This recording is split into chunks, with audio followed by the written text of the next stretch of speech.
Come on.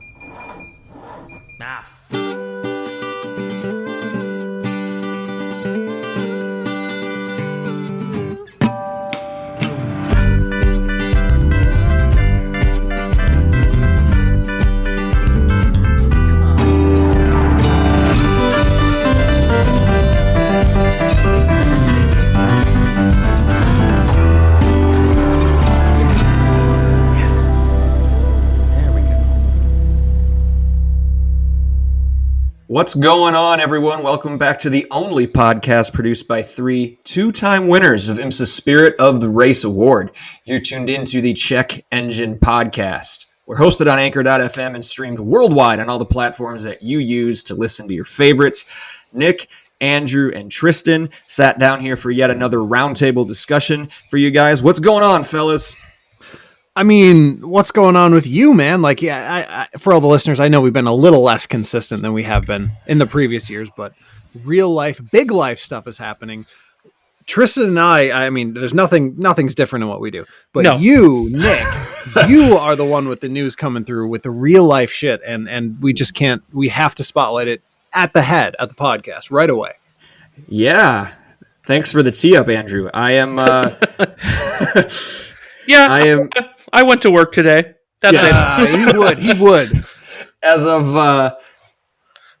As of 6 days ago, I am engaged to Claire. So, yeah. So, big thanks to Claire for saying yes. So now, in the pictures I saw, it was incredibly romantic. Like the scene was nicely set, but I saw fireworks off in the background. Was that just happenstance? Like what give us a breakdown. Did he arrange those fireworks just for him? And so, this could be a whole podcast, the story of this damn proposal, but good.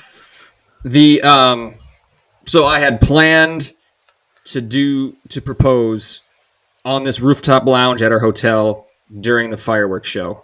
So we were up in Traverse City, Michigan. The hotel was right across the street from the bay, and the fireworks were being launched from a barge out in the bay, out in the water. So this rooftop lounge thing, bar, shareable food, comfy couches, perfect view of these fireworks. I'm like, this is going to be awesome.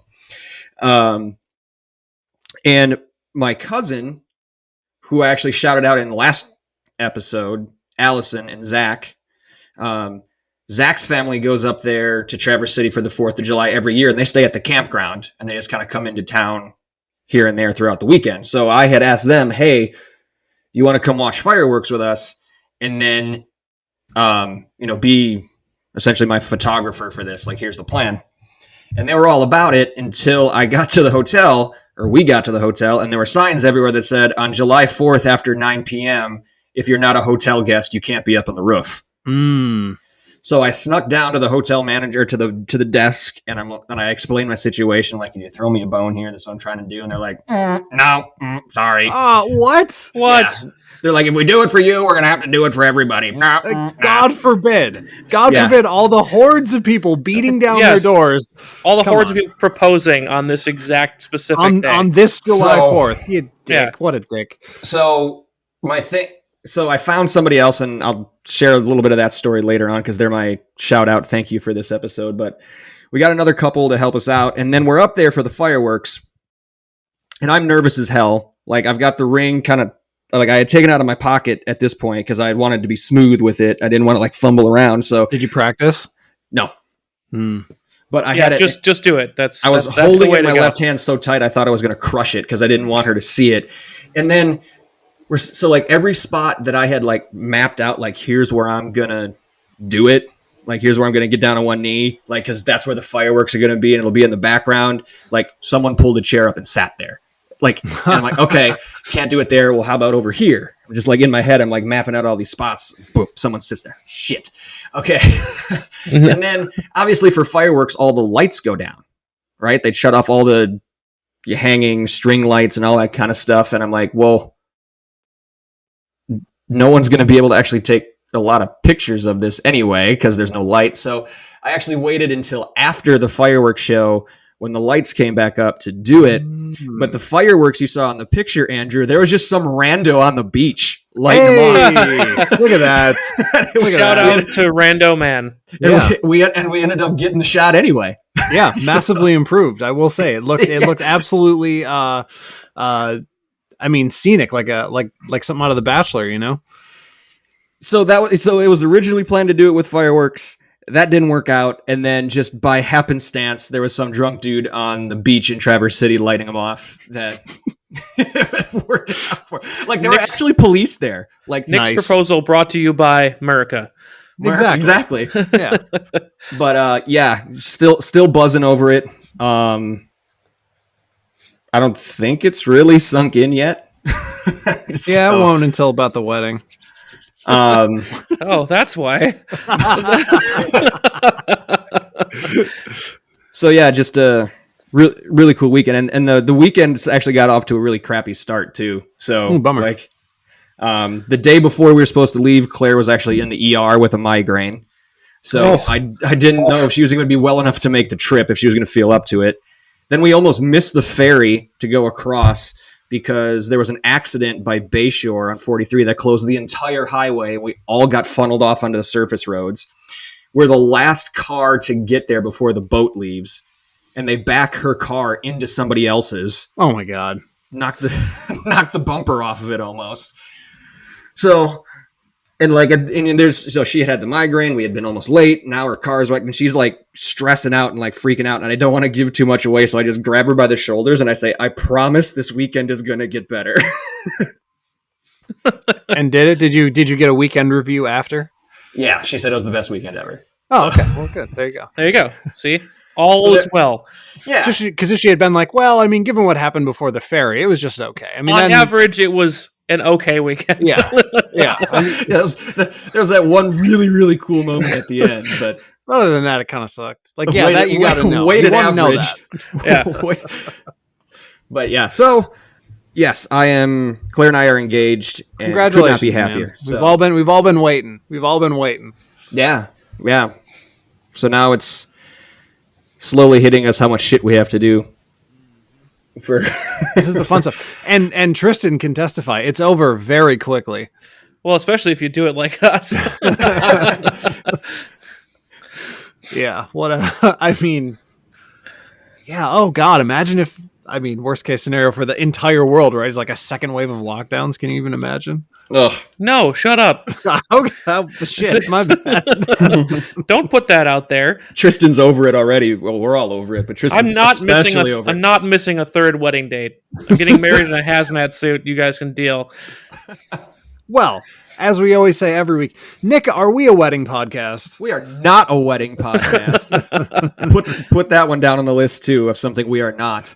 But we are a car podcast, so that's what we should get to. So Andrew, what is the topic for discussion today? Well, we're in this like weird loop where we keep promising to get to things and then just don't do it. And last week it was WatchMojo lists. And so hopefully we're going to get to some of those tonight. Because we're getting to the point already with the WatchMojo list where we can fill out the complete picture of the way they view cars, like idiots. But also, I've discovered that they have like a several year run of car reviews, and I don't have a good grasp on how we're going to deal with those yet. But I think people need to know about those, and we need to determine whether or not they're any good, which is interesting. Yeah. Like, I'm a fan of lists because whether you're just making them or you're reacting to somebody else's, pretty easy content, right? Yeah. So this should be a fun, easy episode to get through. But there's also something else, right? Aren't we going to do some sort of... We have an assignment. Yeah, we do. So, let's see. How can I tee this up? It's very simple, right? My mom is looking for a new car, or she wants to start looking for a new car. But the thing is, my mom has like a weird taste in cars, especially because of the car she drives now. So it's a first gen Venza that she drives now. And weirdly, much to my surprise, as I was kind of looking across the landscape of cars that are available, theoretically, cars like that should have evolved into the current S/CUV trend, right? They should be everywhere. Yes. But they're really not, because that car, that original gen Venza, is completely bizarre, and it looks even more bizarre inside the landscape of modern SUV type things. So that, we'll talk a little about that, and I'm interested to hear what you guys might. I just want, we'll go through some cars, we'll go through what she needs, and then hopefully you guys have some interesting insight, because honestly, I can't find anything that's even remotely close to what she has already. Sounds like a fun challenge. Yes. Tristan, are you prepared? My soul is prepared. Mine as well. Yeah, I don't have anything. I don't have nothing on racing. Nothing. I watched F1, and it's just it looks like Max is just gonna take over the season. I think the duel we were hoping for doesn't look like it's gonna happen. No, and No. I mean, what I saw, Axis of Oversteer, was on Twitter. He's like a big F1 fan account. Is kind of like he just posted a tweet. It's just in the middle of the day, which I guess whatever time where he is in Europe, and just said, "What if Mercedes didn't wait till the end of the season?" Without any other context. And I think that implication is, what if Mercedes got rid of Hamilton? Well, he just signed a 2-year deal. So who else would it be? Bottas? There's the whole thing because George Russell, the one time he subbed for Lewis last year, did an amazing job, and he's been out driving what Williams has given him basically since he started, and he is quote unquote like a Mercedes junior driver. He's in their farm system.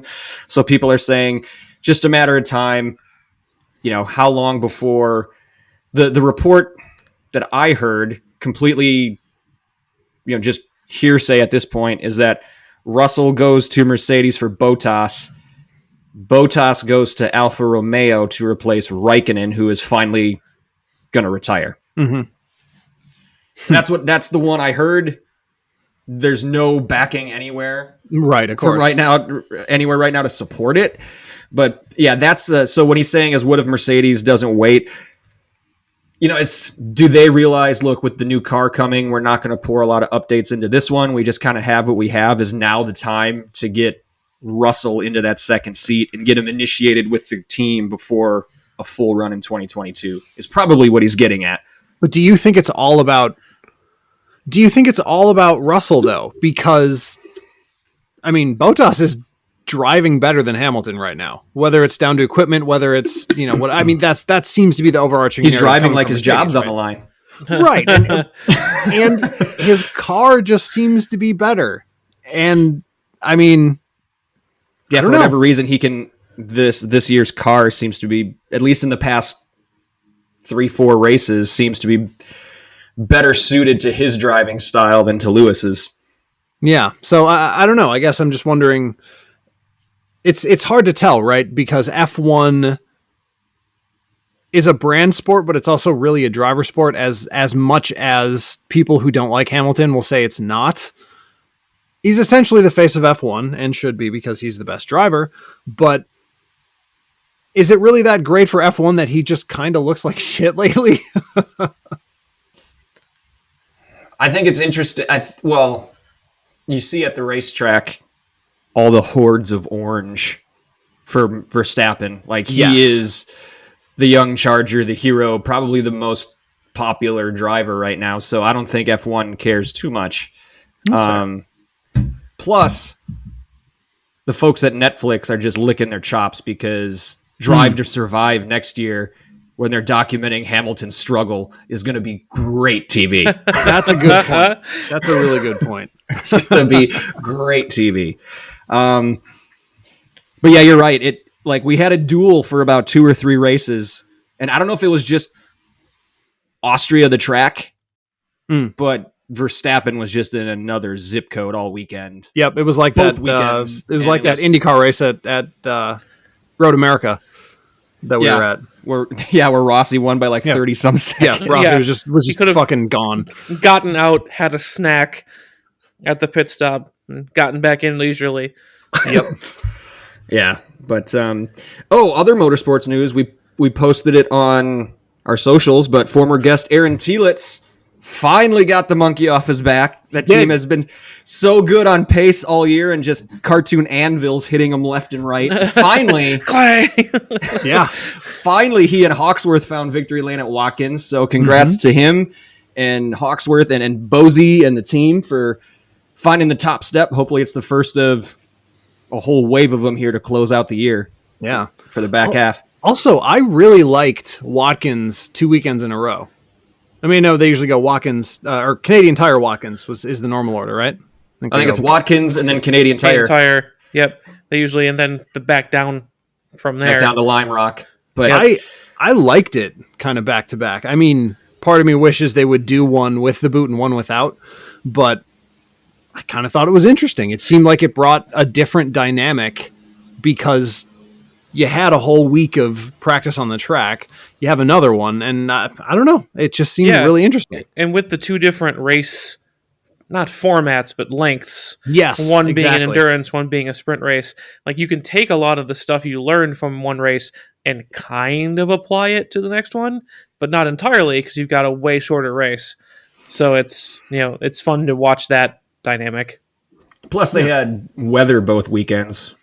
Yes. Which throws a monkey wrench into all of it. As much as at Watkins Glen?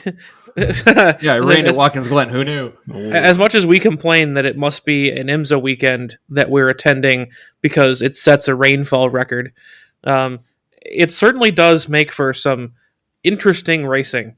Sometimes very heartbreaking, right, Andrew? Yes. but a deep sigh, but interesting. So, you don't want them to just see him go out there and just smash up a bunch of equipment, but having to deal with racing in weather makes it just adds a little bit of spice. I mean, I wonder if there's any possibility. Obviously, they only did this because of COVID and restricted travel into Canada. I could almost see an argument for perhaps some doublebacks on a potentially expanded IMSA schedule. Maybe not weekend to weekend, but almost NASCAR style, where they hit the like hits. A spring race and then a fall race, or something where they hit. I mean, what would be a good track for them to do that on? A sprint versus an endurance. So maybe it's like they Florida's warm all year round, so maybe they open in Daytona and then they have another one October, November. That would be cool. Do a sprint race. They did Daytona twice last year because of COVID. That's right, they did. Yep. Yeah. So, and to be, as always, super biased with our track, but the race at Road America used to be longer. Mm-hmm. It used to be over a 4-hour race, right, Nick? It was way back during the ALMS years. Yeah. And then that track can be hard on stuff. So I think it suits well to the current race, which is a shorter race, but I think it would also make for a good endurance racetrack. So like if they were going to do this year, where it was like one weekend and then boom the next weekend, they would be able to do 2 races in 2 different lengths, and it would work on Road America. A 6-hour would work at Road America easily. Yeah, and I don't think you can go any later than 6. Because then you're getting into twilight and Road America is not lit. Right, exactly. It would have to be an early to late race in the summer. You've got light all the way until 8:00. Right. So, or if you axed obviously not 9/11, but some support series from the day, you could get another hour in that way too. Yeah. Right. And then do them all on a different day, because usually there's a lot of time between stuff. Mm-hmm. Earlier in the week. Yeah, definitely. So there's been a lot of chatter about this. It's kind of died down recently, but with Penske now owning IRL and everything about it, and then also the IndyCar series, and now also his announcement that he's coming back to run Porsche's LMDH prototypes, is like a weekend of an IMSA IndyCar doubleheader somewhere. And IndyCar fans have been clamoring to get back to Watkins Glen for a long time. So what if you run, the IMSA sprint race on a Saturday and then the IndyCar race on a Sunday? like IMSA does it for the street races. Like you'll have an IMSA street race at Long Beach with IndyCar and at Detroit. So why not do it on one of these bigger tracks? Or I guess rumor has it Doonan has been talking with Penske about a doubleheader at the Indianapolis road course. So that would be a new track for IMSA. Yeah, Indy road course. It's kind of a weird track, but yeah, you utilize part of the oval and then like turn 4 of the oval and then back into the infield. But I don't hate that. I think it would be. I just like the idea of a double header to draw in the fans, right? Oh yeah, definitely. Like, I think bang for your buck. Yeah, I think the overall IndyCar IMSA thing is fantastic. I just think I don't know. There's so many different support series with. I guess what you do, Indy Lights or whatever that's called now. That's the kicker because IMSA has a ton of support series. IndyCar has their entire ladder system. Like, who else gets track time? It's good. Well, it's going to be GT. It's going to be 911 GT3 Cup. Some Indy support, primarily Indy, but the 911's the only one anyone really cares about in IMSA, if we're being honest. Although Pilot Challenge would be great. Yeah, they run Pilot Challenge and the main series too. And Super Trofeo has the largest car count ever, by the way. I don't know if you guys saw that. I'm surprised. I'm not surprised. Are they legitimate cars this time? There's like 36 cars on that grid now. Yeah, but are they gonna race more than 6 laps? Yeah, do they race? I mean, I can't tell you how many cars are going to finish in the lead lap. No. I'm just asking, do they just do the parade lap and then pull into the pits? Like at Mid-Ohio. Yeah, that one time we were there, they just went out so they could say they started and went back in and we're like, we're done. Yeah. Oh, that's right. There was that one car just to get points. As soon as the green flag pulled out, he just did a slow lap and pulled back in. Mm-hmm. And then came up by us. Yeah. That's right. I was talking to him afterwards. Yeah. Anyway, hey, I want to get to obviously the WatchMojo lists and our assignment for Andrew's mom, but I do want to touch on some listener engagement we've gotten over the past week and a half. We got a lot of good comments on different things on social, some good reaction to the license plate episode. So I just want to shout out some people and kind of run through this, get you guys' take real quick. So first off, based on our license plate episode, Randy had a really good comment and said, here's his 2 cents worth. Worst plates, New Jersey, Vermont, and Connecticut. They need to get creative. Yep. Definitely. This is a good category that we really didn't talk about, I don't think. Good design, but poor execution was Illinois. He said because the lettering is covering Lincoln's face. I'll have to pull that one up here. So that was something we never really even discussed. Like, hey, what's a good idea? They just didn't do it well. And then he said best, he's pretty much in line with us. New Mexico, Florida, Colorado, and then he also threw Wyoming in. But he also said in parentheses, because I love horses. There you go. And it's got the cowboy on it. Yeah, that's fair. So Wyoming turned that into a whole thing. They trademarked the cowboy and stuff. Mm-hmm. Yeah. So I mean, that's a great comment, Randy. We appreciate you listening and we appreciate you reaching out. Yeah, it's all good. Sounds like we're pretty much in agreement. And then he also said spelling lesson. I found out that Connecticut has 3 C's. Who pronounces the second C? Connecticut. That's right, Randy. English is stupid sometimes. But looks like, we're in agreement. There's no real pushback from us. You pretty much nailed it. So thank you.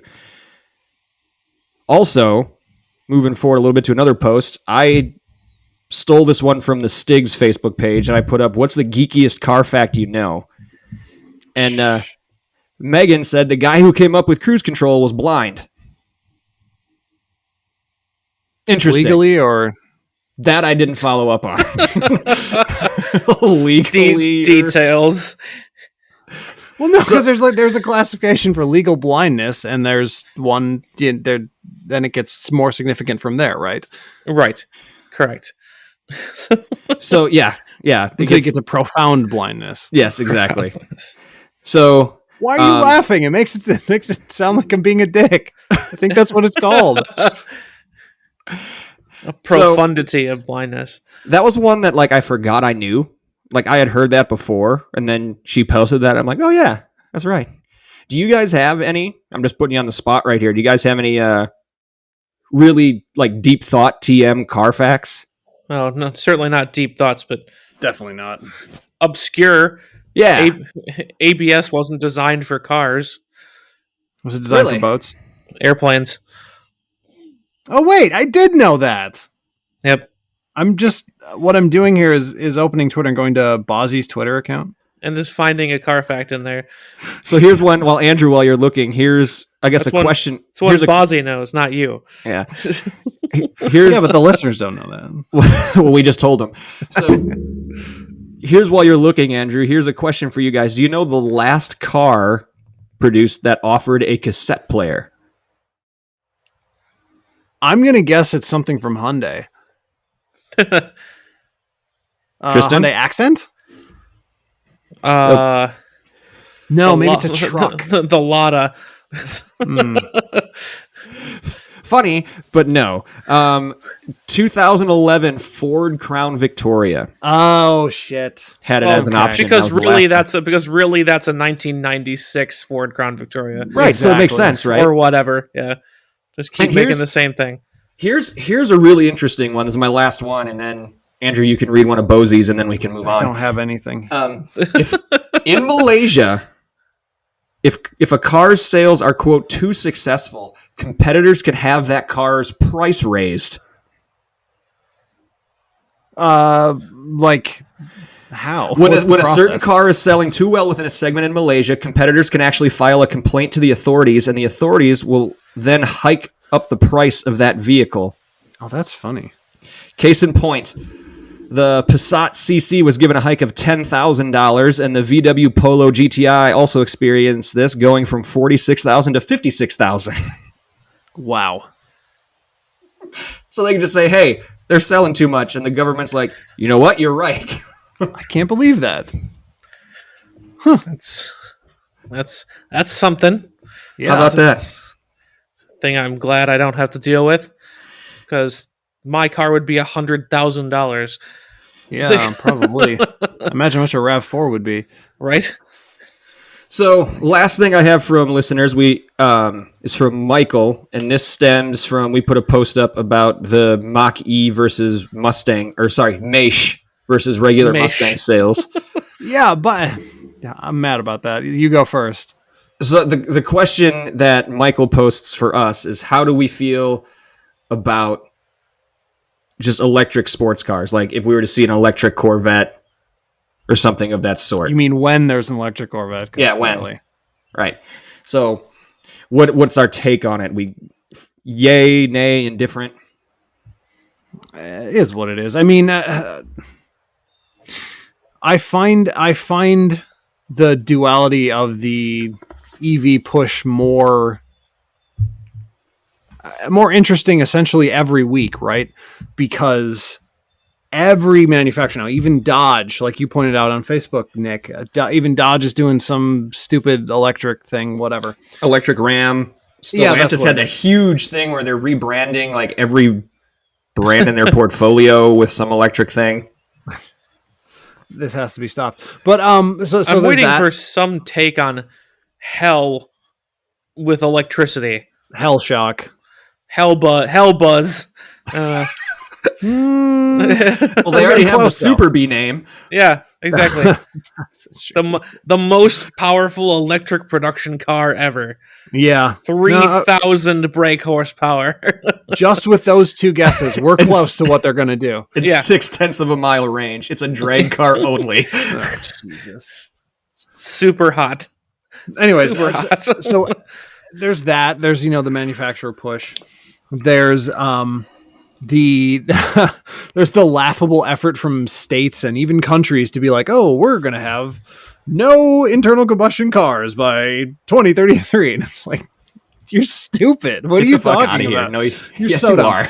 and then there's also these things like Ford who was obviously always going to pimp out the fact that they sold more Mach-E's than Mustangs in 1 month in a year when the Mustang has had notable production stoppages for 2 months at this point. Like, think of the long lineage of things it took to get the Mach-E in a position where it outsold the Mustang in just 1 month.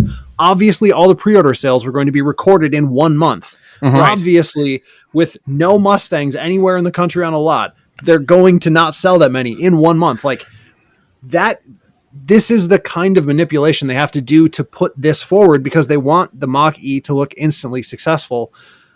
And I don't know why, because there's literally no sign that chip production will return to its pre-COVID levels ever. There's no sign that what we enjoyed before can come back in the same way. Now increase the demand on those same processors, on those same factories, by forcing EVs into people's driveways that require on a factor of 10 more chip, like 10 times the number of chips for each battery, for each system. It's Oh, and by the way, there's also a lithium shortage. Well, of course. Imagine there being a shortage of one of the rarest minerals on the face of the earth. Like, Yeah. Hydrogen's going to sneak up behind him and shank him. I just don't. I just don't know. We all said that. Yep. Whether it's capacitors, whether it's some other third way. What I can tell you is that the people who are telling you that they're going to eliminate gas cars are fucking liars. And you can watch them be liars when they add the list of exceptions just 2 years before those deadlines hit. You can watch it. Yeah, You don't have to believe me now. Yeah, it'll be like no more gasoline cars except fleet vehicles, delivery trucks, semi trucks. Like, and here's your waiver. And like I said, I think an excellent way to go about removing gasoline vehicles from the road is replacing them with cars that explode hydrogen. I mean, maybe, the other thing is and that'll be a way to do it without relying on batteries or fuel cells or whatever. Right. Well, and of course, the thing that should be remembered first, but is always remembered last, there is no cheap electric car. There is no affordable electric car. They are all $40,000 or more. Also that. So they're not for people. They're for their toys. They're sideshows. They're impractical. And that's cool. That's chill. But what I resent is politicians and grandstanders of various stripes hanging their hat on their Tesla Model Y as if they did something. They don't even drive it. Like, what are we doing? So I don't know if that answers your question, Mike. But yeah, I guess we're against the electric push, whether it's in a Vet or a Mustang or I would be. Oh, right. That was an interesting question. I mean, sports cars and stuff like that, electric sports cars, they're going to happen. That's the place to do stuff like this. I don't think that, a electric Corvette does anything. Nick has given up hope with the Corvette completely, so it wouldn't even impact him. Yeah, I'm indifferent at this point anyway.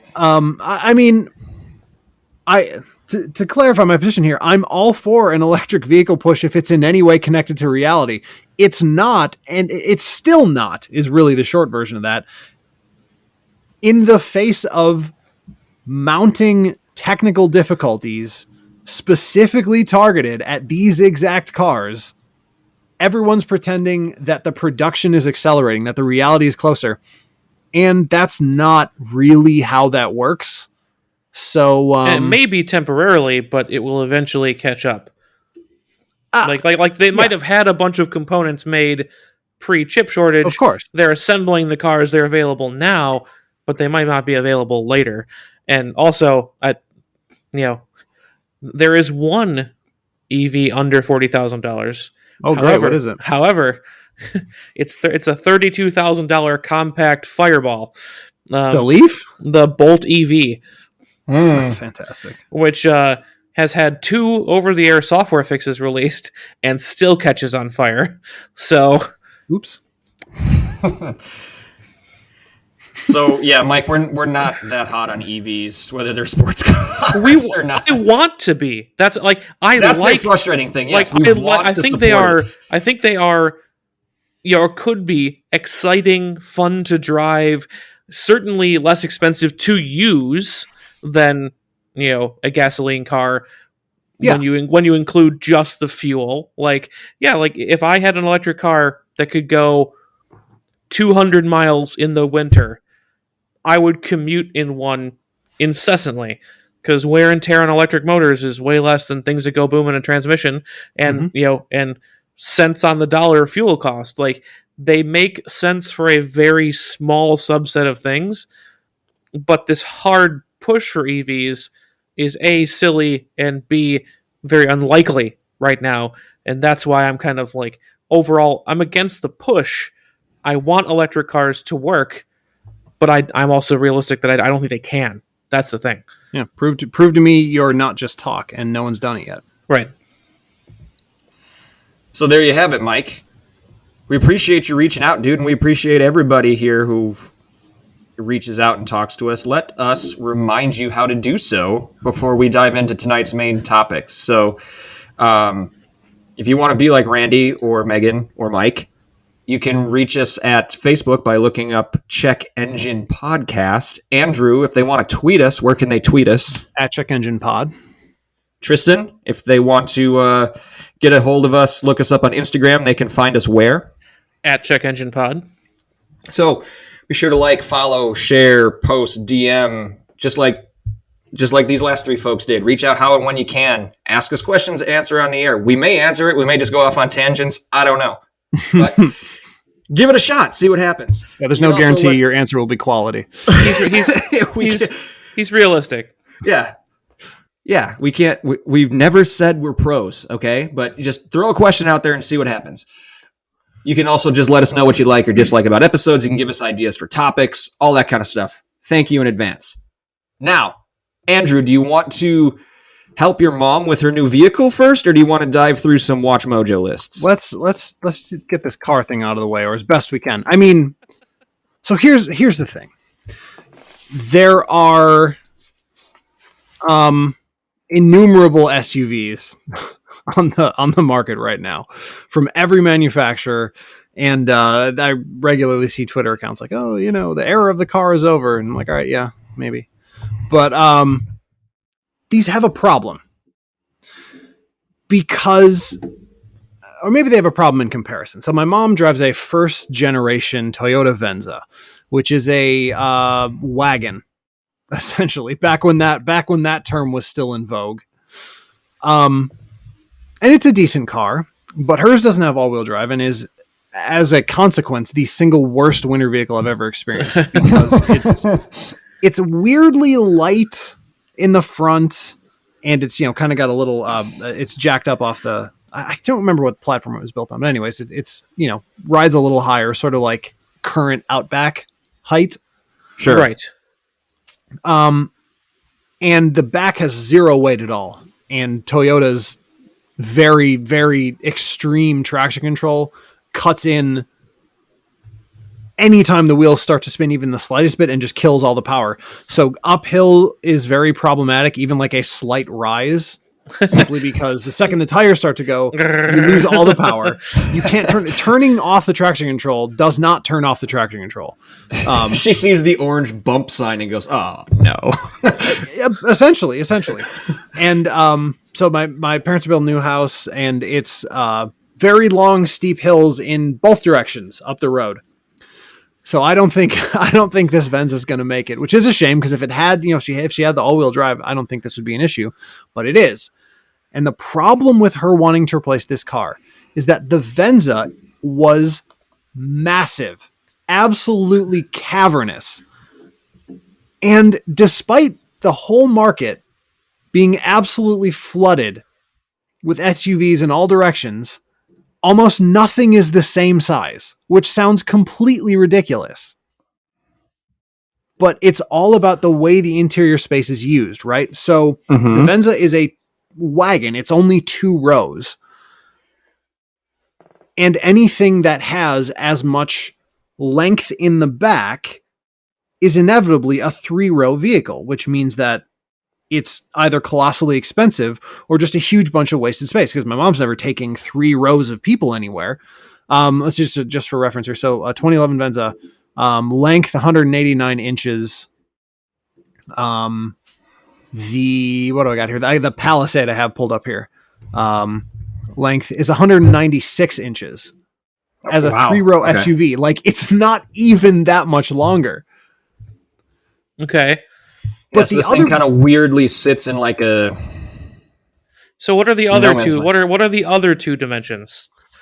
So the other thing about the Venza is that it's 75 wide and 63 high, Tristan. It's incredibly wide. 75 inches is incredibly wide. Again, only 2 inches narrower than the Palisade, which is the first car that I kind of thought, like, maybe. I mean, an Outback is 191 by 73 by 66. They are. It is a large vehicle. Outback is surprisingly large. It's pretty close, but here's the problem with the Outback specifically. And it's pure use case. Okay. So the problem with the Outback is that so my mom has a dog, like a small golden retriever, right? And she because the Venza has a very square low entry to the back, she just puts like the dog kennel in the back behind the single seat that goes down. And kind of slides in there. And so the dog jumps in and then goes in the kennel when she's taking her around. And that's just kind of the way she does things. The problem with the Outback is the bumper being too high or not flat enough to get the dog in. And my mom can't lift the dog. Now, an issue with larger SUVs is that this is something I'm actually going to be interested to see if we see or hear from other people in the future. The reason my mom does not like large SUVs is because they're too high.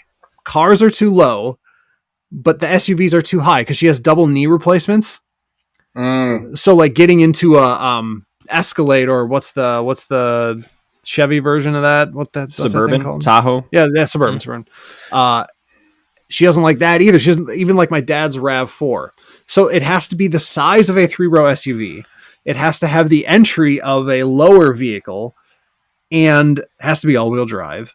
I just don't know.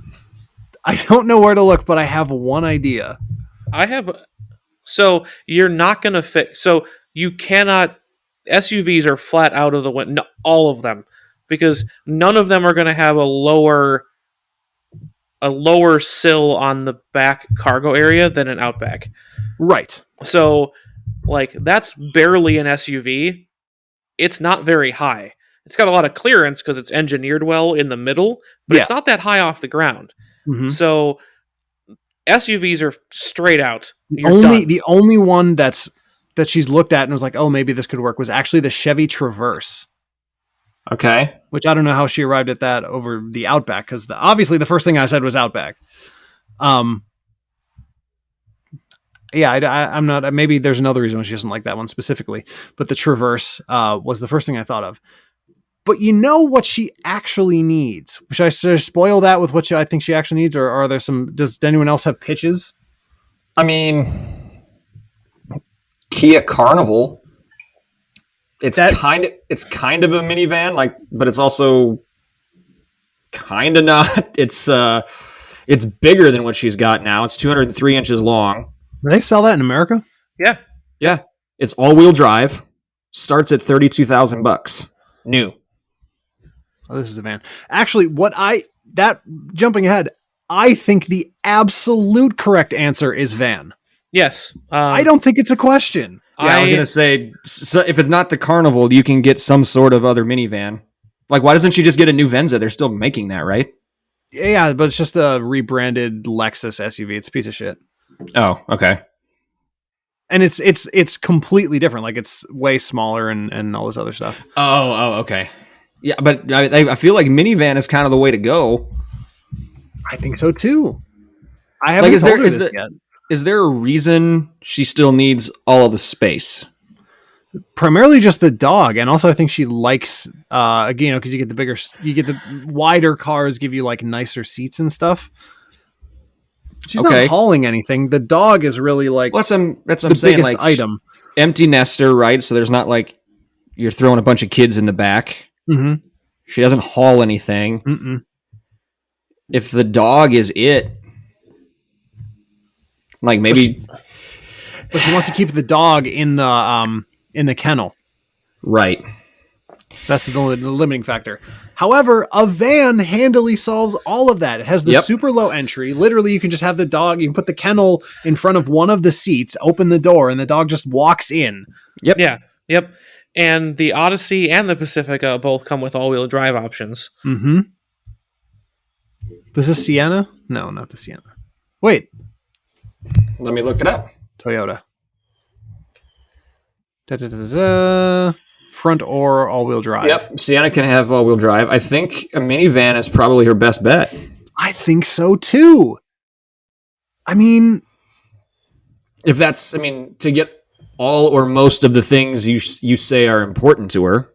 Mm-hmm. I just don't think she'll ever go for it. And, So she doesn't. So she wants all the stuff that a minivan offers, but she doesn't want to be someone who drives a minivan. I guess, but why wouldn't you? Why wouldn't you want to be someone who drives a minivan? honestly, I've gotten to the point where I would not be offended driving a minivan anymore.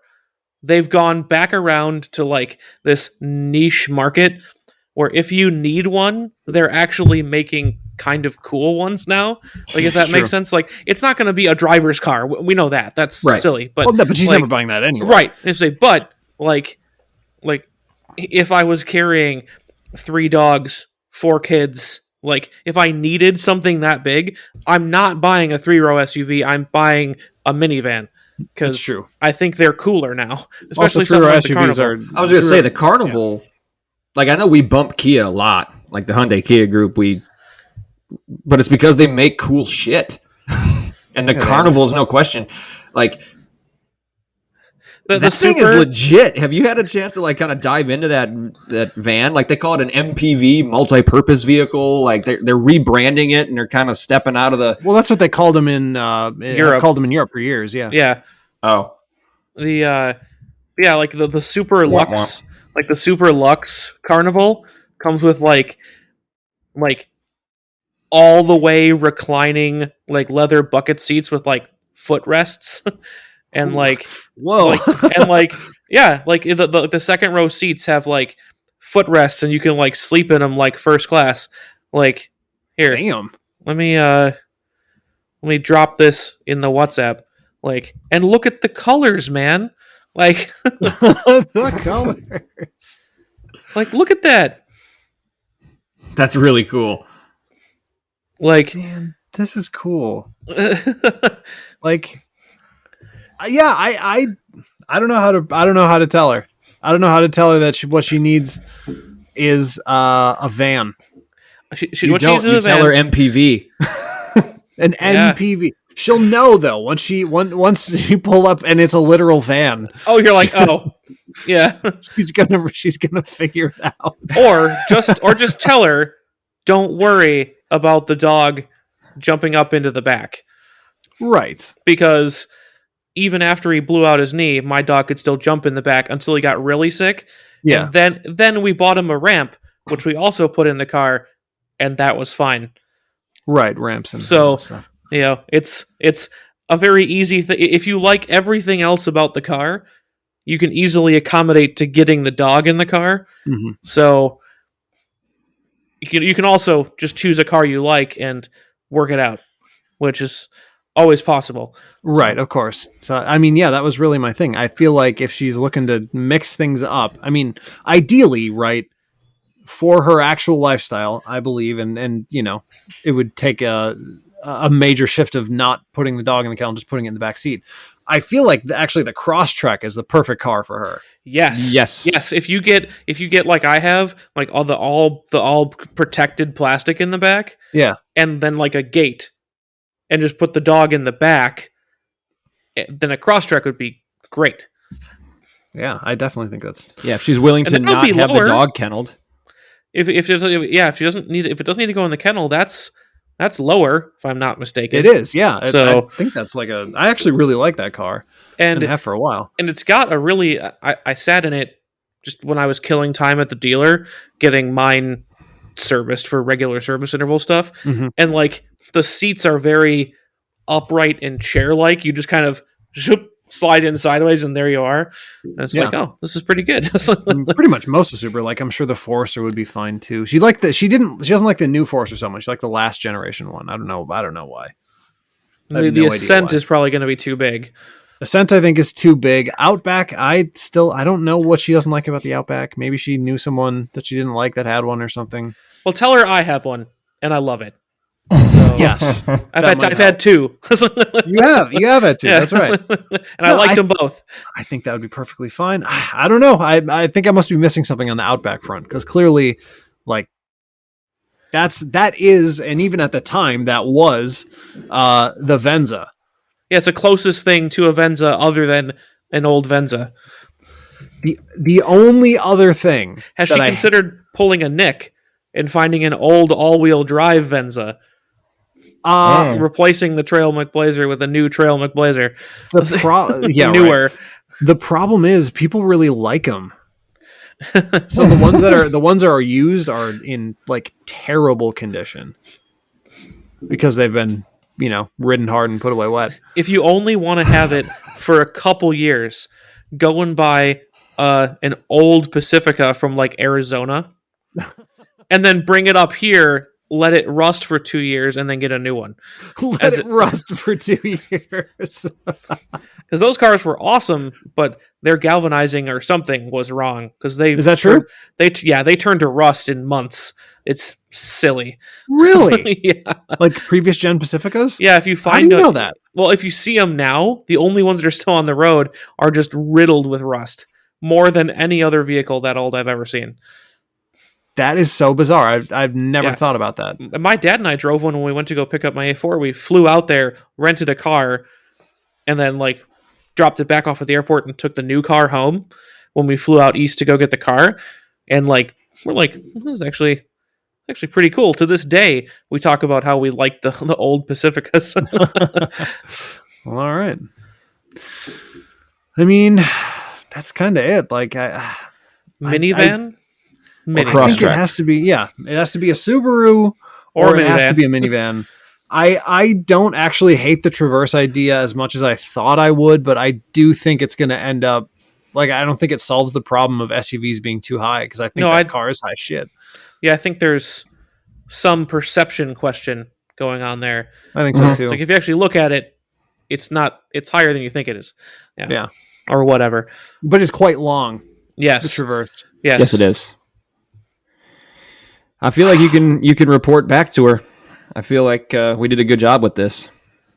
All right, I'll let her know.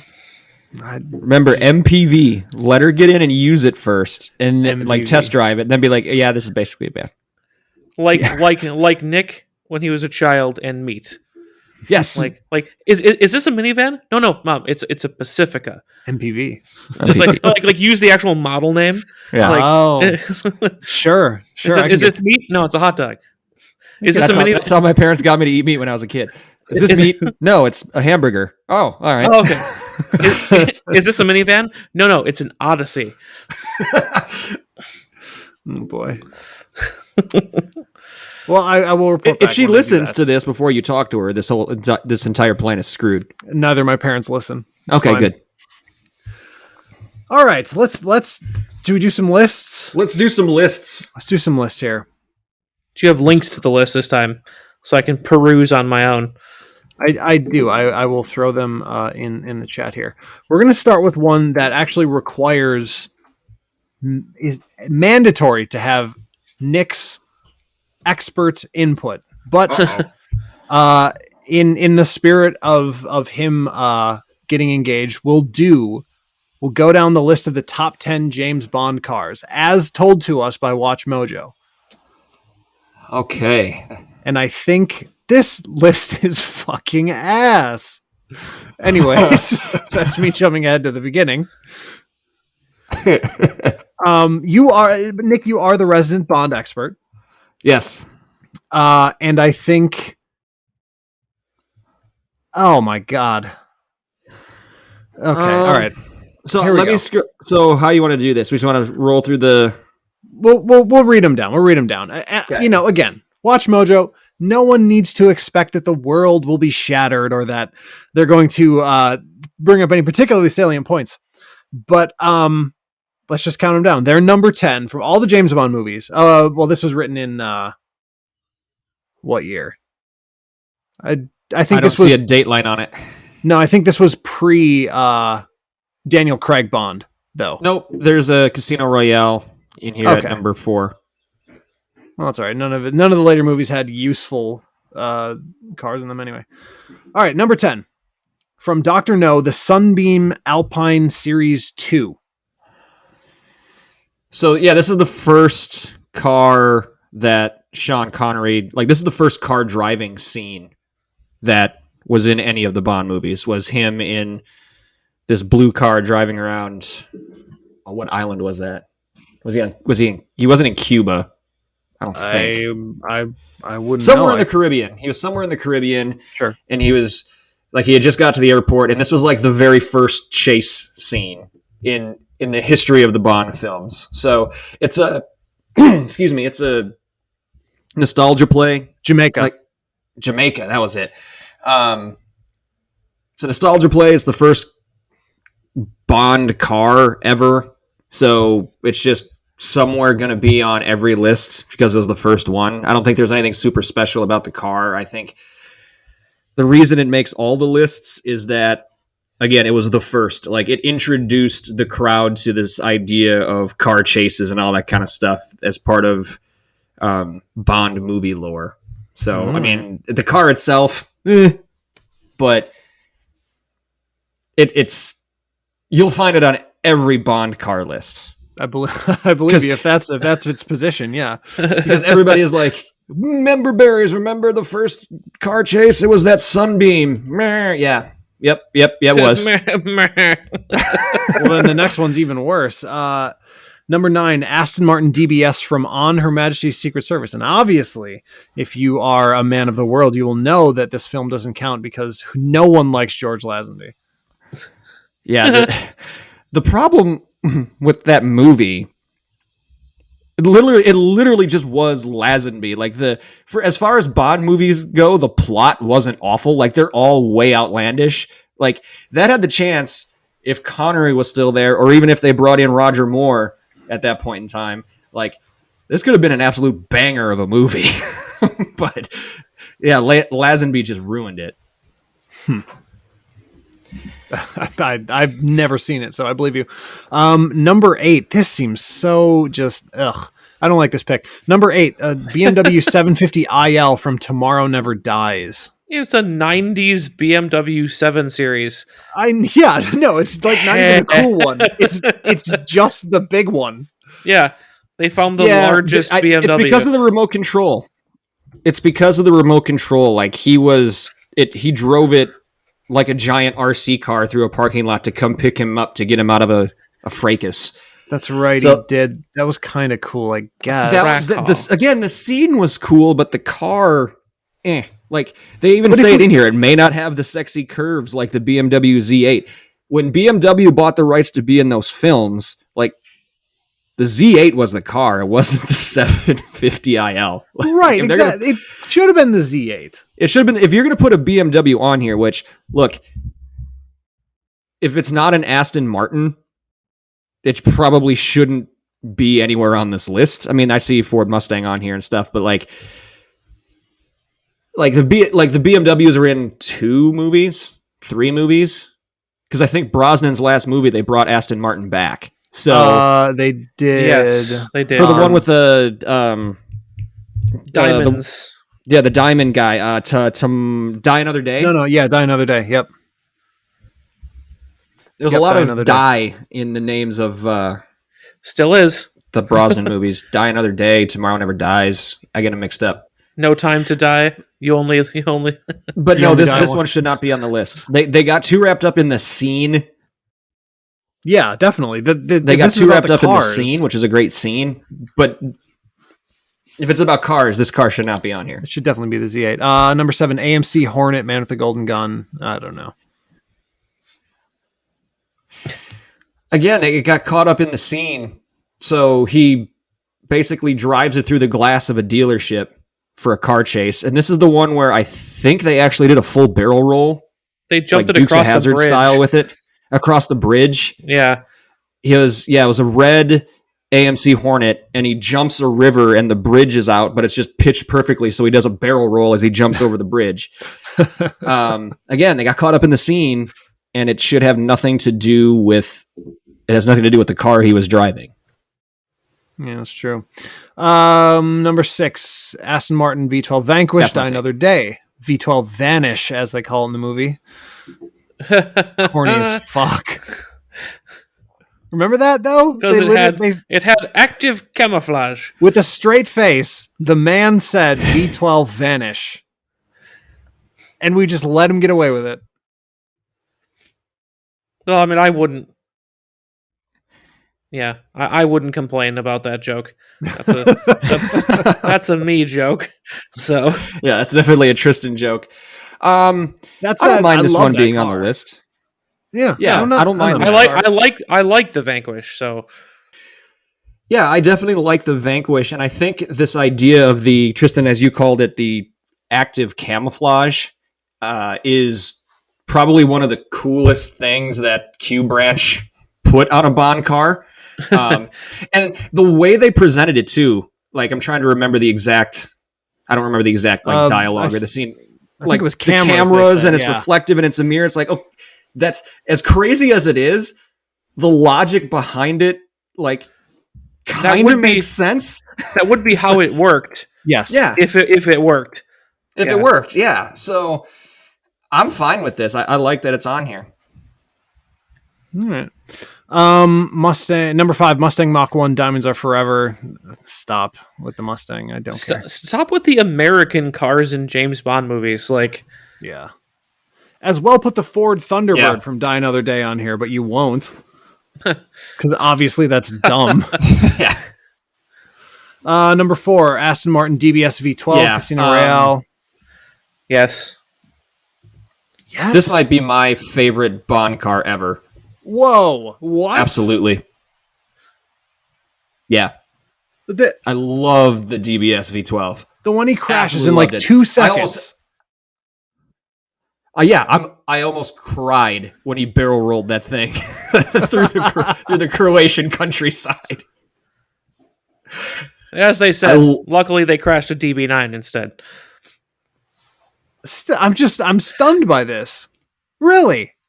Yes.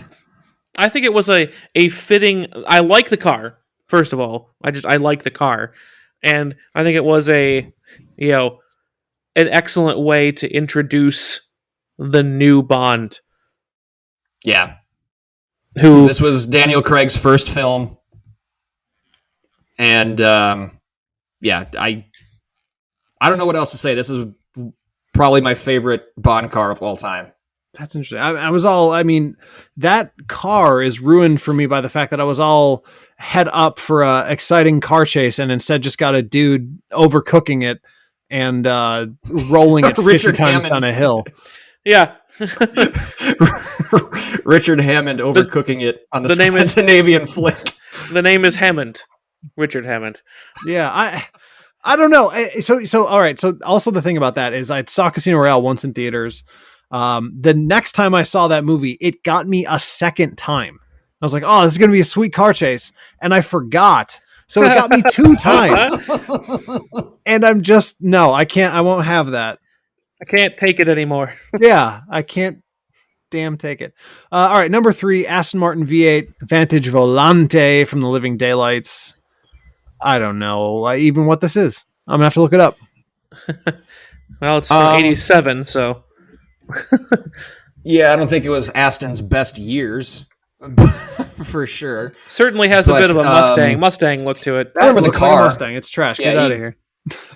Yeah, this one, I think the skis come out the bottom, so you can take it down a slope.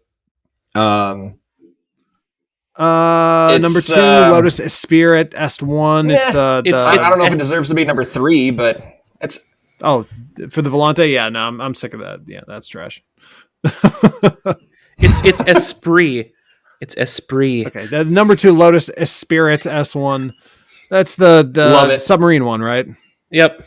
Yep. Okay. This was the car in my favorite Bond film ever. So this is probably my number 2 behind that DBS. I love The the Spy Who Esprit. Loved Me is your favorite Bond film? Yes. Also, can we talk before we get to number 1? Yes. Can we talk about their honorable mentions? No, because it makes mention of the Citroen 2CV, and while I've never talked about this, I refuse to talk about the fucking 2CV on this podcast.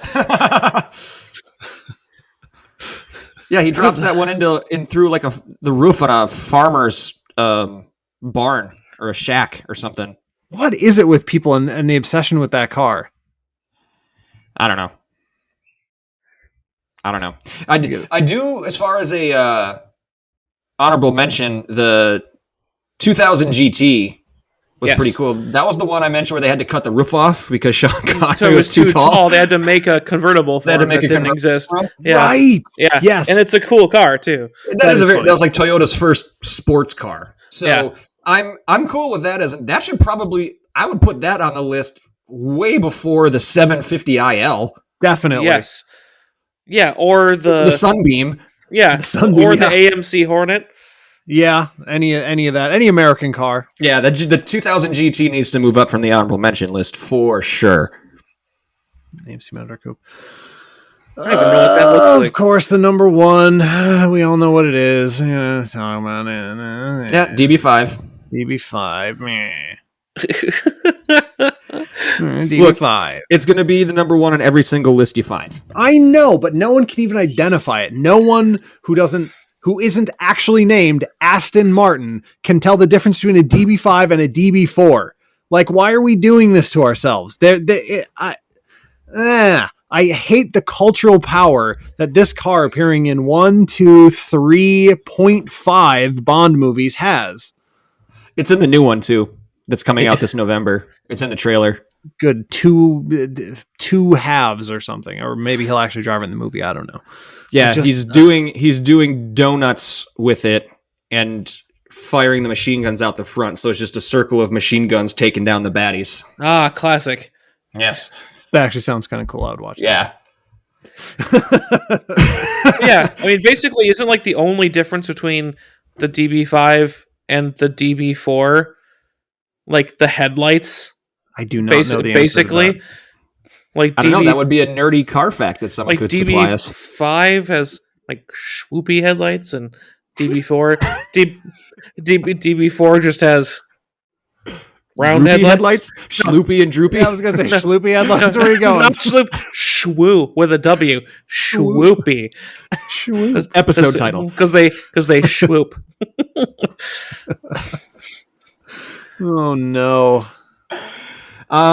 So I'm just gonna go back and look at this list. The DB5, no matter how much you hate it, Andrew, it deserves to be on here. Lotus Esprit, yes. Volante, meh. Casino Royale, absolutely. Mustang, no. Vanquish, yes. AMC Hornet, no. Tomorrow Never Dies, BMW 750, no.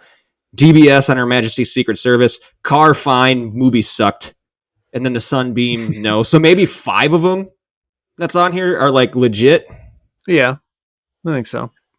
And then, yeah, it's a miss that the 2000 GT was not actually on the list. It was relegated to the, honorable mentions. Yeah, yeah, which is definitely wrong.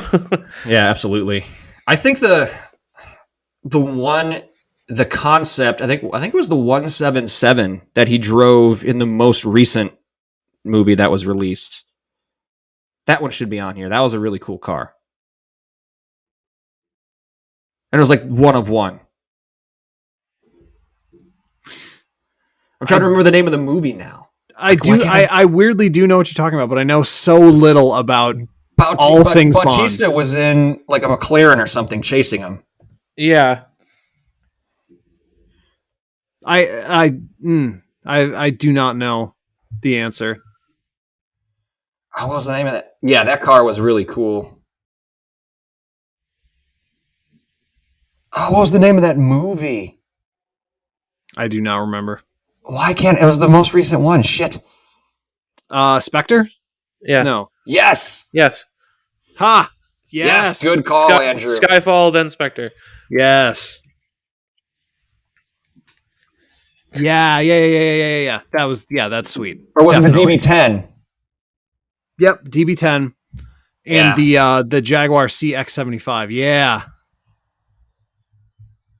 I love that it was like made especially for the movie. No, the DB10, right? Yes.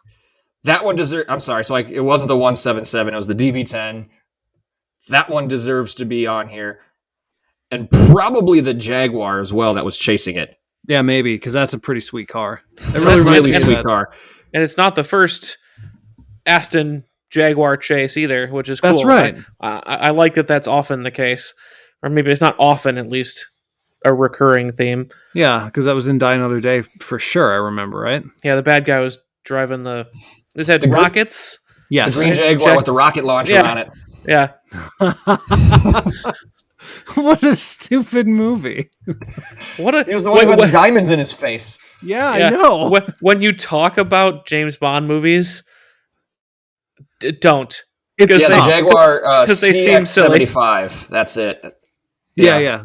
The CX-75 and the DB10 should probably both be on this list.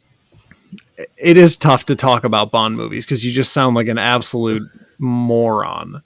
Yeah, the one with the rocket launchers. Driven by the guy with the diamonds in his face. Exactly. The invisible car that he was chasing. And and in the other movie, he drove his car to himself with his phone.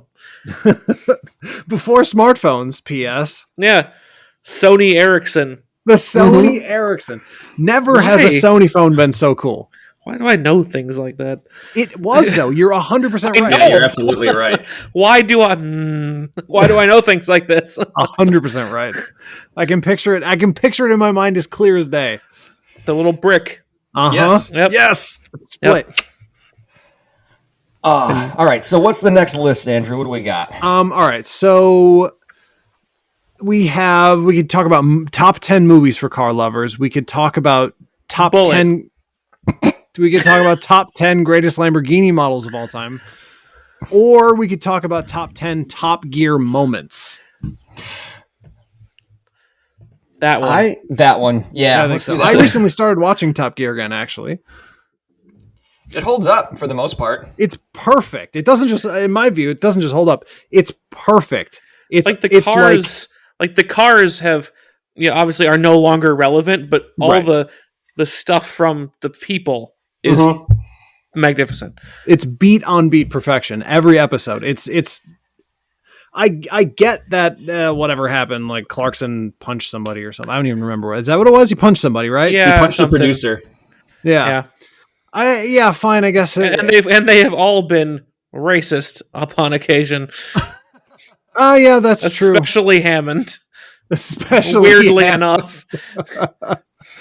I don't even know about any of that. Like I'm so out of the race of choosing between short-term moral outrage and like long-term enjoyment of your life. Yeah. Yes. I really don't have time for it. So can we find this one on the same link, Andrew? Do you got to send us another one? Here. While we're getting the link sent, entire side note. There. You guys, if you've got Amazon Prime, should watch Clarkson's Farm. Is it good? It's hilarious. It's hilarious because he's like so genuinely involved. Like he wants this to succeed. It's not all a joke.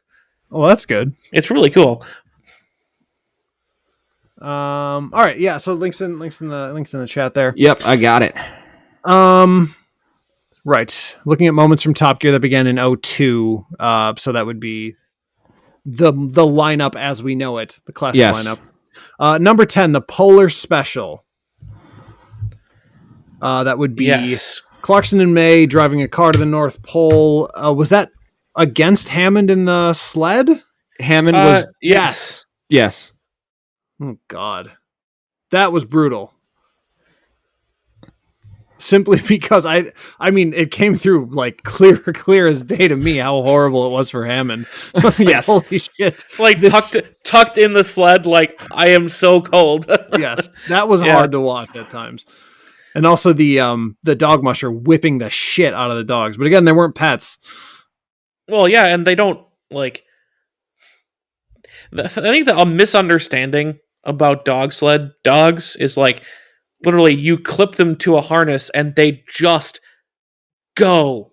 Mm-hmm. Like they will run themselves until they bleed because they want to. You have to stop them from running half the time. Is the harder job. Like letting these dogs do this is not cruel in any way. Well, no, not that. It's just that yeah. you control them differently from you control them like farm animals, which is in fact they are livestock at that point. Yes, and and you don't actually hit them. You just off to the side. You got to go this way. Got to go that way. Yeah. Like it's just a little tap. Like back in the day when I learned how to drive oxen. big old cows. Yeah. So yeah, probably. Number 9. I think just because of the monumental moment that came from the end of it, like they drove to the North Pole. That's true. Like that, the feat that came from it made it really special. Yeah, definitely true. Number 9, wish I had one of these stories to tell somebody. Well, yeah, of course. Number 9, Quaint My Ride. Very underrated. I'm very pleased to see this here, where they yes, where they redesigned interiors of fancy cars based on houses, cottages. Cottages. Earliest known form of the now popular term cottagecore. Indeed, that is a hilarious episode. Yeah, I think it's funny. I don't think it's that special. I mean, really, I love it. I guess we'll see what the rest of the list is. Just I don't know if it deserves to be on here yet, but fair. We'll keep going. Number 8, an incredibly bullshit low ranking for amphibious cars challenges. This is way too low. Yes. Well, because this was fantastic. I get it. I think they ranked it this low because of the disastrous outcome, but that's almost why I would rank it higher. Yeah, that's insane. It's fun watching them fail. Yeah, you can't judge the quality of the content based on whether or not they happened to set the ridiculous or happened to set the ridiculous record they reached. The motto of that show was ambitious but rubbish. Exactly. It's just no. This is 8 is criminal. This is way too low. Yeah, especially this deserves to be well in the top 5. Definitely. Especially with the next one, number 7, the friggin' POP 50. Yeah, which was funny, but it was just Clarkson driving around. Yeah. Yeah. Yeah. Yeah, no, that was just a big guy in a little car episode or segment. Chris Farley on wheels, fat guy in a little coat. Basically. I mean, it's fine, but whatever. Number 6, stretch limos. Yeah. The best part about the stretch limos is that they actually did drive them in London and that ruined people's nights. Yes. That made it hilarious. Actually we're supposed to deliver real people. Yeah. And they got kind of delivered. Which is definitely funny. But again, this is even if you wanted to put this on the list, it's way too high. Yeah. Number 5, the first race, the Veyron versus Cessna 182, overrated. Yep. Yeah. Because again, I'm sneaking ahead, and there are a bunch on the honorable mentions that I would replace these two with. Yeah, definitely. These last 3, probably. Number 4, Southern U.S. road trip. It was fun watching our country from their perspective. Yeah, that's true. I don't know. I guess I've never really liked this one. It's never been a favorite of mine. I mean, when they were getting stoned in this one, right? Yes, they did get stoned a bit, and not stoned like marijuana or something like that. No, they had stones thrown at them. Yes. I did like number 3. Yes. Oh yeah, so yeah, 4. It's just not my favorite. Number 3, the Ford Fiesta test, absolutely iconic segment. When they did the amphibious landing with the Fiesta, I almost died laughing. It's amazing. Yeah, bring It's in the just Royal Marines. Yeah. That is classic Top Gear to me. Definitely. That is Yes. definitely spectacular. Number 2, the Vietnam special. Yes. Yes, and Fantastic. also this is I think the right ranking for this specific special. I think this is the second best bit they've ever done in the motorcycle trip. Yes. I actually, like you mentioned, you had started rewatching Top Gear recently. Mhm. I will regularly pull out the Vietnam special and watch it alone because it's amazing. It's one of my favorites. Absolutely. Yes. It's like, go ahead, Nick. No, I just said I am agreeing. This is one of the best things they've ever done. Yeah, absolutely. It's like the proto Grand Tour. Yeah, to me, it's the first glimpse maybe not the first glimpse, but I think it's the first real look, one of them, that we get at how these guys actually interact with each other. Yeah. Like Yes. it's not just all scripted stuff. Like, there are some times where they're literally cursing each other, and like other times where they're having just the time of their lives and it's hilarious. Mhm. And I've never seen anybody as mad as Richard Hammond when they painted his bike pink.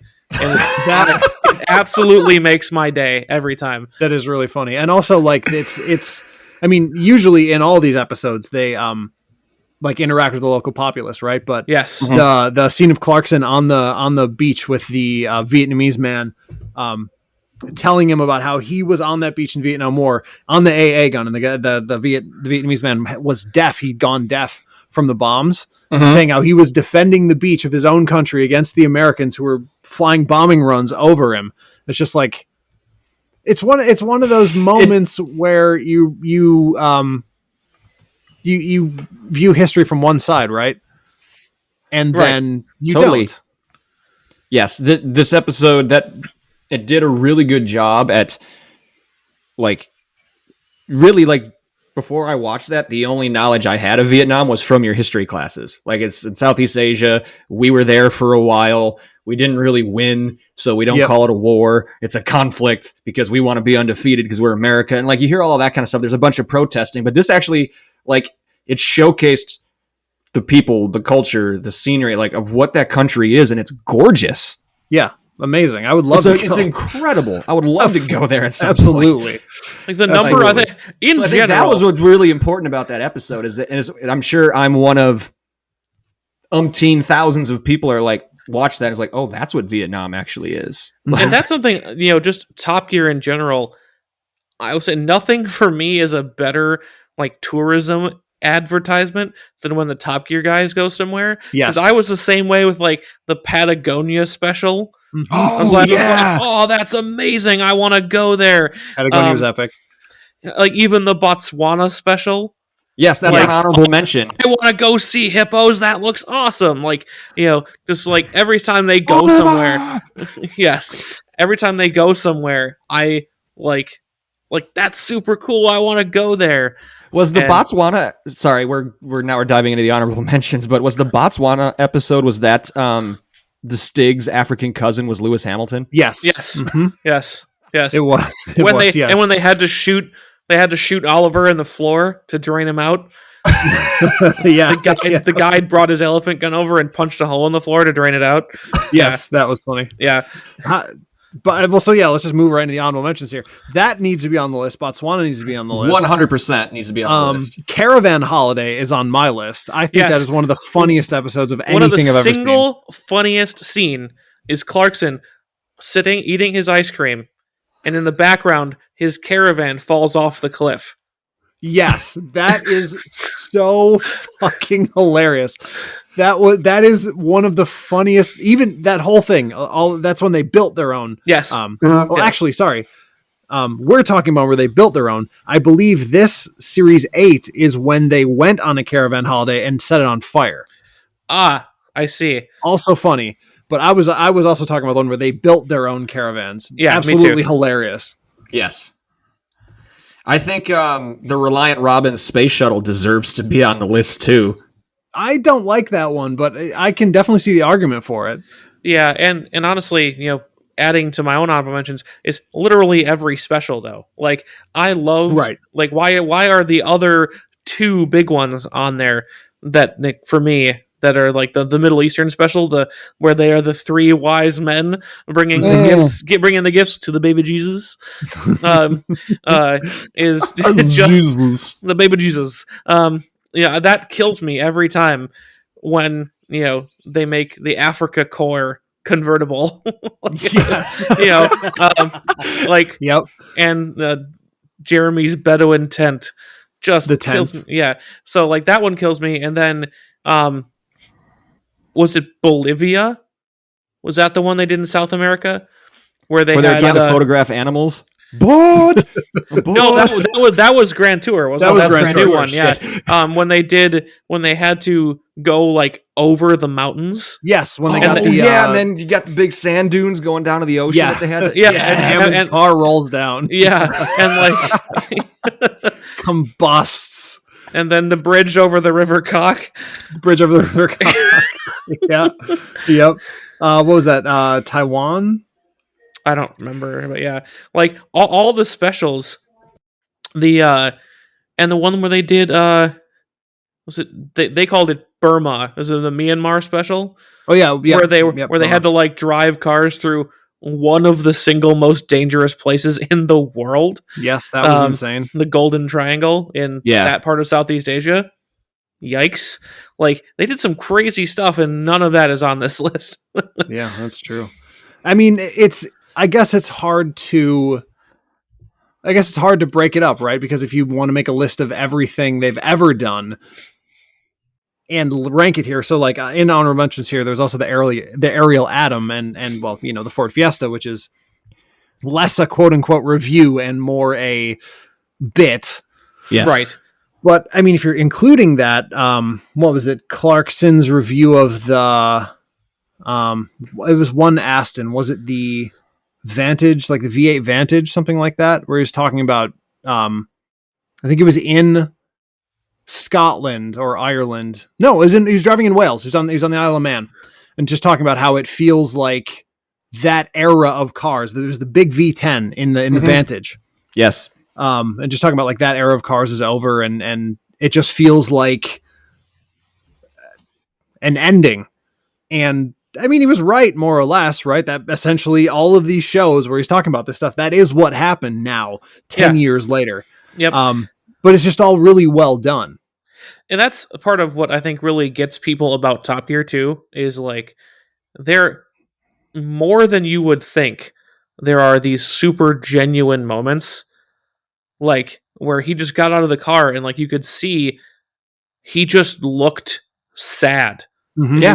He was like, as wonderful as this car is, this is the end. And that's terribly sad. And like the last when they were no longer doing the tent for Grand Tour. Mm-hmm. And they like, when they kind of signed off from doing more traditional, regularly released Top Gear-esque versions of Grand Tour, he's like, this is an end for this format for me. And like they all got teary about it.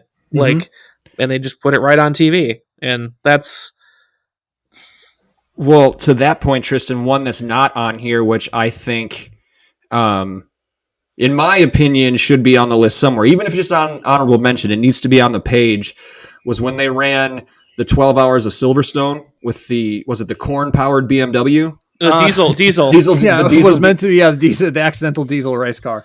The accidental diesel race car. But when Clarkson crossed the line, he was in tears in the car. Yeah. I was Like, thinking they when Hammond took out the Mosler.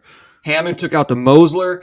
I mean, there was some funny stuff on there. Like you had the people with the stickers that said, "Hey, Top Gear, please miss us." Mm-hmm. Yeah. But then you talk about those moments, like those real moments, when, like, I guess until he hit the Mosler, I mean, and up until that point, how was the play, Mrs. Lincoln? But like Hammond was turning like relatively quick, consistent laps, like he was doing it. And then when you see Clarkson cross the line in tears because they actually just finished a 12-hour endurance race, they made it to the end. Like that's what makes you love those guys. Yeah, Yeah. absolutely. It's so real, and there's so much passion there.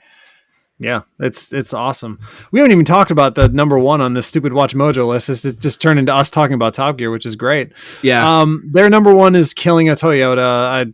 That's such the wrong place for this. It's a meme-isode. Yeah, definitely, 100%. Deserves to be on the list. Probably not number one.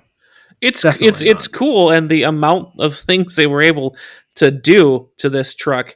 And it was like, what was the rules where it had to be repairable with hand tools, right? To like they had like a screwdriver and an adjustable wrench or something like that in case something got knocked off, but could just be like put back on like a distributor cap or something. As long as it started, it counted as being alive. Yeah. And yeah, literally like put it on top of an imploded building, set it on fire, like it still started. And that's impressive. Like it was Great advertisement for Toyota. right? It was impressive to see to what lengths they would go to try to kill this car. Yeah, But I don't think it's the number one episode, much less moment. And also, they did say moments and put whole episodes on here. That's true. That's a good point. Yeah, that's a hard list to make though. Moments to get quibbly about it, but right. I mean, a moment is when they give Hammond that giant ship on the Vietnam. Yeah, or when Hammond overcooks it doing the Scandinavian flick with his little that minivan. Is so funny. That is one of the funniest moments ever. Like it was beyond my capability to imagine a car going 100% horizontal in less than half a second. And yet, looking like it takes about 30 seconds to flip on its side. Exactly. It seems like it, whoop, and then comes down. Like it's just... It's so goddamn funny. And wasn't that like it was like a police chase type of challenge or something, right? Because just like May's deadpan, well, the police are already there. It was the white van. It was the white van challenge was the name of that episode, and they each picked a van to see if they could do better than white bank van robbers, right? men. I guess were like independent contractors you could hire to like help you move or deliver parcels or stuff like that. And apparently they were just horrible. And well, if you'd like to work for Top Gear, please write us. Yeah, exactly. I'm better than Richard Hammond. Yes, was. Richard Hammond was. Always remember their postcode is W127TS. Yep, because they said it write us often. And was that the first time that they joked about Hammond almost dying, and then he proceeded to continue to try to almost die? I don't think that was the first time, or the first time I saw it, because like I said, I just started watching it. They made that joke when the first ever cheap car challenge they did, which is to buy a car for less than 100 pounds. May crashed his car into like the last thing he did was crashing it into like literally a stone wall with some dirt on the other side. And May like play acted that he was dead, and then so they did that joke then. That was the first one I remember. Yeah. Man, Richard Hammond is just uninsurable at this point. Yeah, definitely. Definitely. Anyways, yeah, that's probably enough waffling about that, but man, it's just such a good show. I just love it so much. Which just it's fantastic. Not to bring up a sore point, but it's discussions like this that make the answer from Dinner with Racers simply unbelievable. Yep. That they weren't influenced in some way. Do you know what I think about that almost constantly? Way more often than I should. Way more often than I should. I was riding the exercise bike the other day watching Top Gear. And it was it's probably like in that season like 8-9 range when they switched to the new intro. From the old ones, so the old one they used to pan over the airfield first. Yeah. When they switched to the new intro, which was like season clips, right? Yeah, with like the best of the season. So when they switched to that, for some reason that intro made me think like, what was he really trying to say? Because at the core of it, at the core of a discussion about why Dinner with Racers went with Amazon for their show, which is good, there had to be a reason why they went with Amazon. They must have had other options. They have a huge following. They have a a dedicated fan base and a very specific amount of knowledge about the world of racing, about the world of marketing, about the world of advertising. Sean's too smart to have made that decision for no reason. And if he did make that decision without considering the fact that Amazon already had a wildly successful, well-produced car show, I guess he really got lucky. But I don't think that's what happened. Yeah, I think he's too smart for that. Exactly. I know he's too smart for that. Yep. He and Eversley built up a fantastic, like you said, following from an idea talking with buddies. Like, here it is now. Amazon, the following is impressing NASCAR sponsors when Eversley gets a shot at a cup car a couple weekends Absolutely. ago. Like what was on his car, like Nerd Tech, and they're like, Nerd Tech was coming to that group and like, we can't believe the amount of press Eversley's giving us just for this one race and blah blah blah. And it's like, yeah, he knows how to play the game. Yeah. Yeah. And to be clear, them picking Amazon was 100% the right decision. Oh, totally. I do not think that show sees a second season if they go to Netflix. No. Netflix, in my opinion, deals horribly with their car shows. They don't know what they're doing. They don't know what to put out there. They don't know what to market. Amazon does, and they produce in like incredibly high fidelity. So their interviews look razor sharp. And they're, they're in the field, but it looks amazing. Like they made the right choice. It's just a little annoying to me that he would make it seem they made it for no reason. Because I don't think they do. I don't think they did. I think they're way too smart to do that. Well, they can hold it close to the vest if they want. Yeah, that's cool. I'm fine with it. Doesn't matter to us, really. It sounds like it does to you guys, but it's in the grand scheme of things, whatever. Yeah, exactly. And watch, Dinner with Racers. They got new stuff out. Just recently, right? They started putting new stuff out again? They started putting new stuff out, both podcasts and I know of one, The Animated Adventures of Eddie Gossage, who was the Texas Motor Speedway president. Yes. Just hit Amazon. So go watch it. It's really good. Here we are again, bumping everybody else except ourselves. Go watch Top Gear reruns. When you're done with that, go watch the new Dinner with Racers stuff. Don't bother listening to Check Engine Podcast. Well, no, dude, but that's how they know. So they've already done that. They can check that off the list. Yeah. Then they can go do the other stuff. Yeah. So right. Where are we at here time-wise? We should probably get out of here. We have some more lists, but we're kind of getting to the point where we may have to do some research. So there's... Sorry, I was scanning through this list of the top 20 greatest racing games of all time. SSX Tricky is on here. So that's about the quality. That is... Well, technically it is a snowboard racing game. It's racing. Did they put Wave Race on there? Wave Race! Jet Moto? I did not see Jet Moto. Anyways, what are they doing?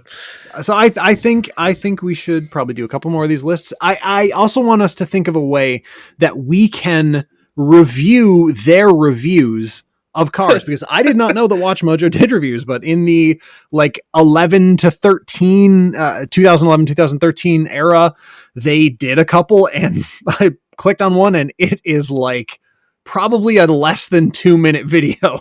So efficiency. Yeah, whatever they were trying with this concept. I don't know if they got the result they wanted, but yeah, I think that'll be our next probably WatchMojo topic. We're going to find a way to go through their reviews and we're going to review the reviewer. Sounds like fun. Not next week, but coming up. Yeah. Awesome. But in the meantime, we're over 90 minutes here, so let's get the people out of here, huh? Yep. All right. So thank you for sticking with us today. Appreciate you listening. But we don't want you just to listen. We want to interact with you. We already told you how to find us on all the socials.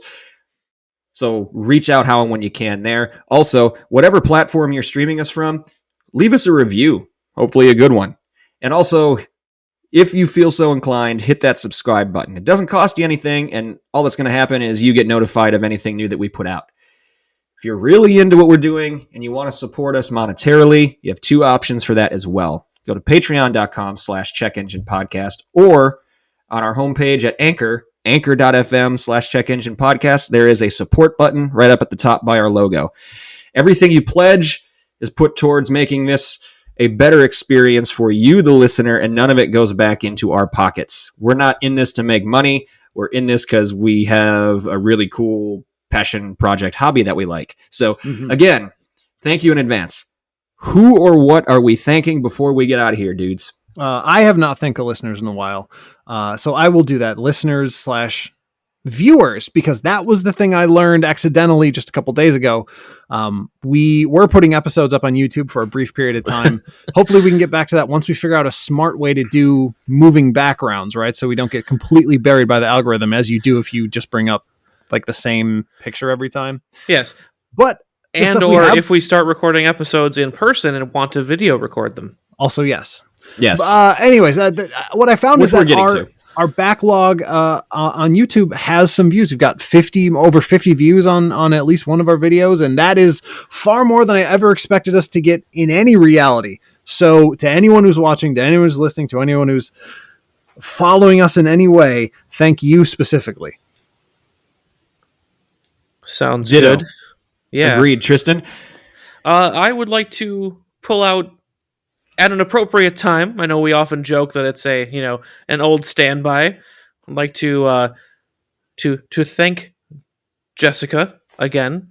I was gravely is too strong a word, but deeply ill earlier this week, and there's nothing that makes you feel any better, and nothing that makes you feel like you want to get up and get back to your life than someone taking care of you.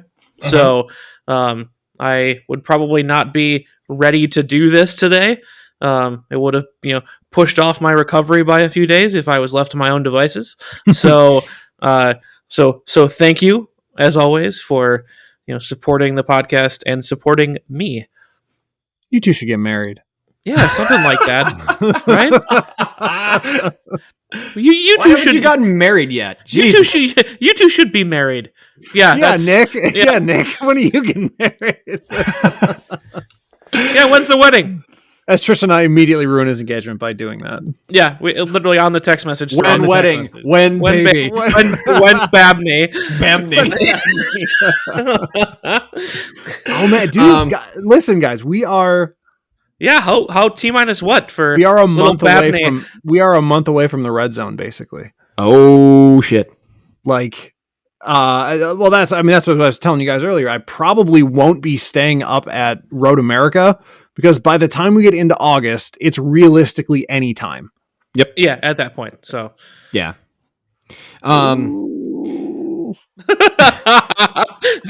That was a sound. That's what it was. It comes through on the recording. It will. We just dipped into ASMR a little bit. I would like to thank the Solomon family. So open the show by talking about the engagement. I'm going to cap off this story. I had mentioned earlier that I wanted my cousin and her husband to document this, but they weren't allowed in the hotel for the fireworks. So the night before, we run into Nihal and Sam Solomon, who happened to be staying in the same hotel as us, and Claire, being even more outgoing and friendly than I am, struck up a conversation. Unbelievable, by the way. Yeah, that's why we're meant for each other, right? She struck up a conversation with this couple, great people, really fun. We had a good time talking with them. About a half hour in, Claire gets up to go to the bathroom, and I make, just out of the blue, like, hey, you two, we don't have a lot of time. And I lay out this whole plan, and was something that was completely unfair of me to ask people I had just met to document the most important moment of my life the next day. They leaned into it 1,000,000%. Hell yeah. There's no hesitation. We were texting during the day. What's the plan? Where you want to do it? What angle do you want to shoot it from? All this different type of stuff. They were going back and forth. They were telling me all day on like who should shoot the video and who should shoot the photos. At the end of it all, they got us. They couldn't just send us pictures. They actually had to send us a link to a Google Drive because they had so much stuff. And That's then awesome. after that, they took us out on the town. They wouldn't let us pay for anything. They were giving us advice on how to plan for the wedding and like keep the parents at bay, and, like all this other stuff. Like they leaned into it more than I ever would have imagined a perfect stranger would do for somebody else. That's dope. And I am so grateful that we ran into them and that they are now a part of like our story. And like right after it happened, I looked at Claire. I'm like, they're coming to the wedding. Like we have to invite them now. There's no way they're not coming. We have to close this loop, you know? Of course. So Nahal and Sam, thank you so much for taking this weird and unfair request in stride like you did and documenting the greatest moment of both of our lives the way you did. So thank you to them. And as always, thank you, listeners, for your continued support. We love hearing from you. We love recording this for you, and we cannot wait to speak to you again. Until we do, take care.